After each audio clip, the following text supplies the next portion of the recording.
Hi there, everyone. My name is Bridget Radford. I am a realtor in the Atlanta, Georgia area. I want to welcome you back to my channel where we discuss the best tips and all things home purchasing and home selling in our greater Atlanta area. So glad you decided to join me and take some time out of your day to spend here with me talking about this wonderful subject, which we are going to discuss today: selling your parents' home while having to move them into a either smaller home for themselves or an assisted living situation, or moving them into your home. This is something that a lot of people all across the country are now faced with having to deal with on a regular basis. So I wanted to take some time out to just kind of navigate and talk about some of the nuances about that process. So before we jump into the nitty-gritty of this particular topic, I wanted to share with you a story about my own personal past and having to first start out many years ago in the late 90s, helping my own grandmother to move into a senior living apartment. And that process, of getting her moved, and the waiting period, and just waiting, of course, for them to call us to let us know that she had gotten the apartment, and the cost of it, and that whole particular process was just, it was a lot. And let me tell you, no one gives you any information. Everything at that point in my life, what I found out and realized that you have to go out and seek everything on your own. So having someone to give you some of these tips and information is golden. There was no YouTube back then. There was no social media. And so everything was on me to dig out and find within the city. Now, I don't know if I've shared with you, I think I have, that I'm from Memphis, Tennessee. And so that's where I purchased my first home. And that's where my grandmother, of course, was. And so back then, I had to find different apartments that offered the income-based pricing. And so that's not something now that's easy to find, and that's not something that was easy to find back then either. So that was an obstacle in itself, just navigating through the whole process of, where she was going to be in the meantime, which at that time, my grandmother actually came and stayed with me because I had a home, my very first home. I was very happy, of course, about, about that. So I was, of course, one great, loved sharing it with my grandmother. But while we waited for them to call us, this was months in between, that process to take. And so, of course, she needed assistance with lots of things. And it was, from her Social Security getting, correct, that no one gives you information on, how to, set up just, her budgeting, the cost of when she did get into the apartment, just the utilities and the advantages of her being a senior, what she could get lower cost on. So there's a lot of different things that were not told and not explained. And I think that is still going on. It's things that's not told, not shared. And you have to either know someone, talk to other people, and that can be a lot for, someone that is young having to help their, elderly parent, or that is even older having to help their elderly parent. And especially, in my particular situation, my grandmother wasn't in a home that we had to sell, but I wanted to speak to people that are dealing with their parent in their, home, this large home, a lot of times, that they are overwhelmed with and can no longer care for that home or even for themselves. So this is what this video is about. I'm very glad to share with you my experiences with it, with helping others. And so I hope that you get a lot of good information that you can carry, on to help you to navigate that process. Okay, so I'm about to go through each step really quickly so that you can have them in order. There are 6 steps to this process that I'm about to go over, and if you would like to write them down, this is going to be your opportunity to have them ahead of time. So step 1 is going to be to have the conversation with your parent about being ready to sell the home. Step 2 is going to be to review your parents' expenses so that you can make an informed decision about what happens next. Step 3 is going to be to evaluate your parents' home. Step 4 is going to be to get a POA, which is a power of attorney, or a conservatorship, which is the document that you would get through the courts with the judge. Step 5 is going to be to declutter the home, to have your garage or yard sale or estate sale, to get rid of things that are not needed. And of course, step 5 is going to be to go ahead and get a realtor involved, to hire the realtor that you choose to work with to get this home sold. All right, so step 1, let's talk a little bit about having the conversation with your parents. That is going to be this opportunity that you have to, more than likely, if you're out of town, it's going to be over the phone unless you're coming in. But if you're in town and you're in the same state, then it's going to be going over to their homes. And this is based on if the parent is capable of, deciding and making decisions, and you're able to, actually have this type of conversation with them, talk it over with them about reducing their size of their home and just changing, of course, where they're going to live, making sure that they understand everything that's involved in the process. You want to talk that through with them. You want to get their input, especially about, where they want to be, because in some instances they're coming to your home and then things are going to be changing on a day-to-day of how you run your house, or it could be that they are moving into a smaller house. And that's what happens a lot of times, that they're going from this great big 3, 4, 5 bedroom home to a apartment that is 3 times less the size. So it's going to be imperative that you have a conversation about this move with your parent. Now, if you have a situation where your parent is not, or parents are not able to make these type of decisions, they are, dealing with dementia or illnesses and things like that, that you're having to make all of those decisions on your own. You do want to make sure, of course, you're making an informed decision with all parties that need to be involved, sisters, brothers, whatever, and you're coming together with what next steps need to happen in this process for your parent or parents. You just want to make sure that you are, having a conversation with who is needed to have the conversation with before you start, so you'll know exactly where you want to go from there, because it is a big decision, especially if you're bringing them into your home. So, or even if you're just moving them from one place to the other, if you're having that conversation, say with your spouse, about the move in coming into your home now and how the dynamic of how that's going to work. This is something that you do not want to just glaze over with the other party. You want to make sure that you guys discuss everything that is going to be changing for not only your parent, but also for you and your lifestyle at this point. Just make sure that conversation is very clear and that all parties are involved know what's going on. So step 3, jumping ahead, sorry y'all.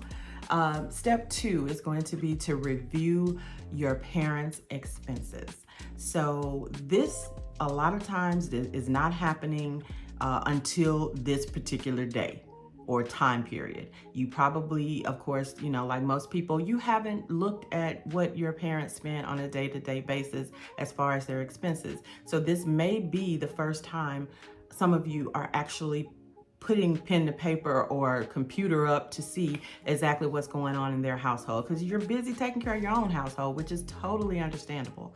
But this is very important, because depending on if your parent is capable of doing their own finances still at this point, or if they need you 100% to take over, this can be a very important step in the whole process. Things are about to change majorly for you if you are taking over their finances. So that means everything that you do for yourself, you're about to do it for another person, and that's your parent. So all of the bill paying, doctor's bills, of just banking in general, if they are moving in with you, it'll be a little less, of course.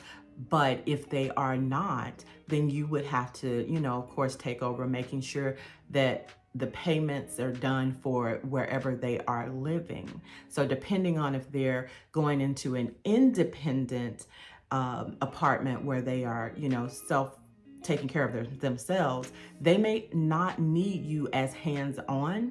But if they are going into an assisted living situation, then you're going to be really hands-on. You're going to be doing a lot of everything as far as taking care of setting up the expenses that need to be paid for that place, and making sure that you know what the cost is, and you're staying ahead of it. And so looking at their current expenses, seeing exactly what is about to change from this move, and what monies that you will have to work with, as far as their debt and as far as their income. Because more than likely in this scenario, your parents are on a fixed income of whatever type. And so it's important that you know exactly what income is coming in and all of the debt that is going out from that income, and what is about to change with the sale. So the next step, step 3, is going to be evaluating your parents' home. So this particular part of the process is going to be you actually going to the home and looking through the home to see specifically if there's things that need to be done to repair it. Because a lot of times, and I'll be, quite honest, as we get older in age, we don't take care of our homes as much as we would if we are younger. Some of the reason why you are doing this, because the home has become a little overwhelming for them to handle on their own. So going into that home, looking through to make sure what's damaged, to make sure what needs to be repaired in order to get it ready for sale, and that could be, simple things, but it also could be major things that you can't see, that your parents may have not noticed. It could be something going on with the heating and air. It could be something going on with, the plumbing, things like that. It's just imperative that you go into the home and look through the home, kind of like be an inspector for your mother or your father or your parent. So this is a very important step in this process. So make sure that you go there and you look on the inside and the outside, and look through the home to make sure about any damages or anything that needs to be in repair or fixed. And then, of course, moving on to step 4 is going to be getting a POA, which is a power of attorney, or a conservatorship done, depending on the stage and the situation that your parents are in.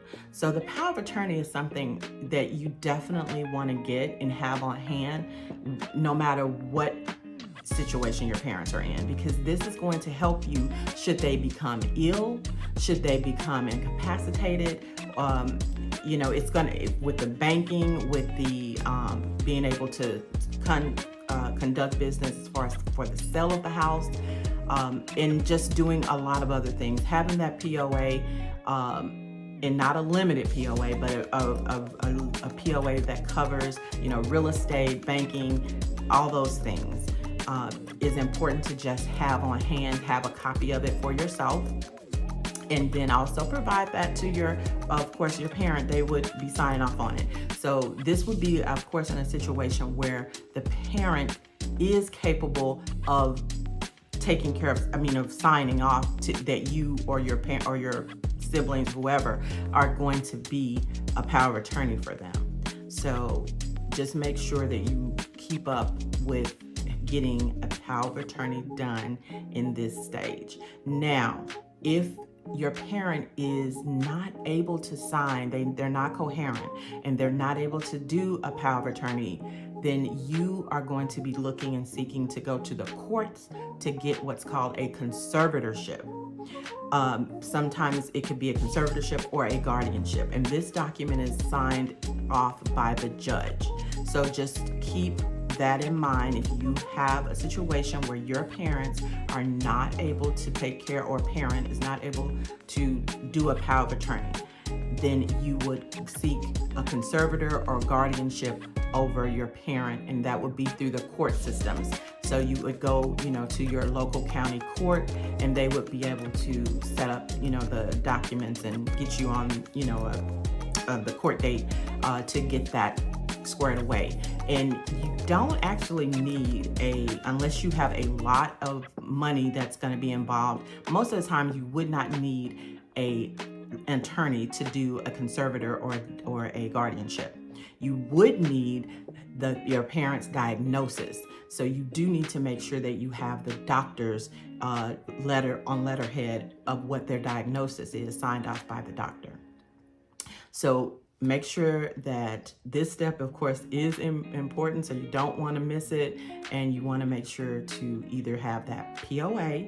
If they are able to take care of and still do for themselves, they can assign you as their power of attorney, or a conservatorship or guardianship document if they are not.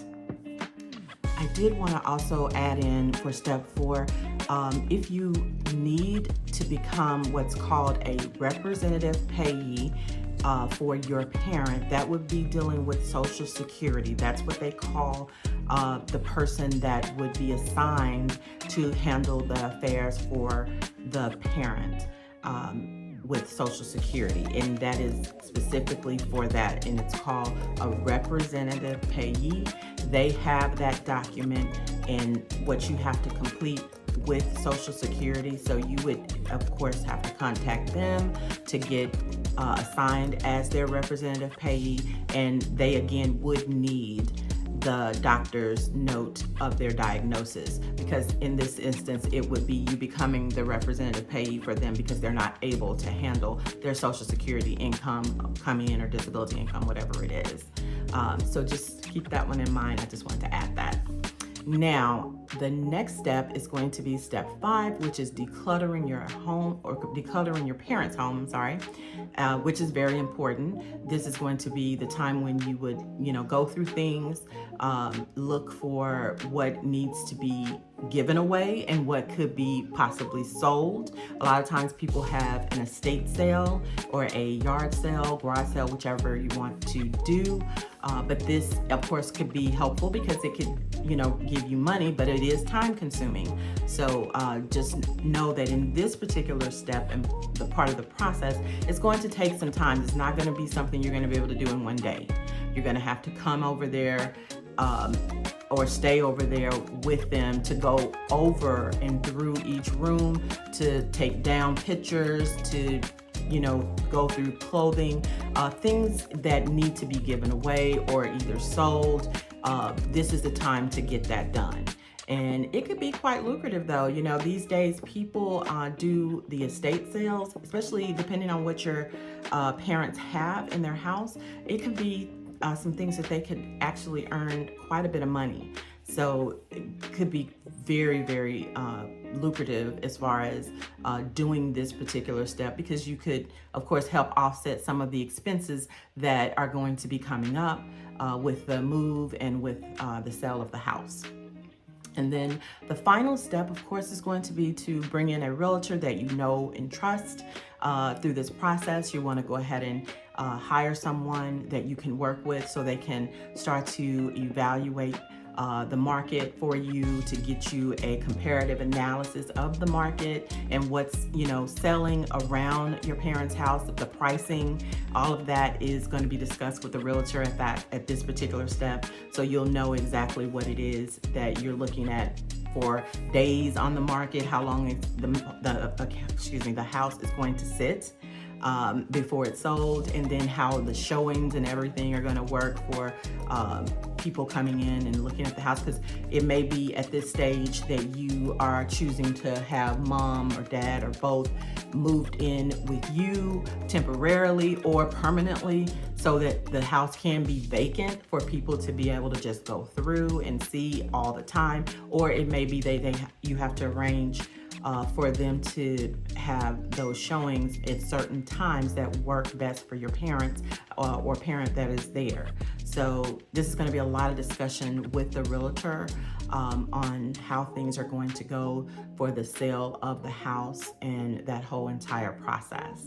So I wanted to keep this a little short and sweet. Hopefully it was very helpful. Wanted to make sure that I gave you a lot of good information and tips for anyone that's out there that is about to tackle trying to sell their parents' home while moving them either into their own smaller home or smaller condo, apartment, assisted living, nursing home, whatever, or if they are actually moving them in with them. I think this is important because at this stage, a lot of people are having to do this. A lot of people are having to tackle this while they are, of course, working or not in the same city, state. And so trying to just go through the whole process of doing that, I think it's worth the information to be shared with you. I definitely have experience with it. If you do have other questions about it, anything that you may think of that you wanted to ask or share, please feel free to comment below, or you can reach out to me. My number is always going to be at the end of the video. Please take time to jot that down or send me a quick text. Again, I hope this was very helpful. And if you know anyone that this video would help with, please share it and please subscribe so that you can get any of the next videos that I do share. Thank you again for watching, and it's been great talking to you.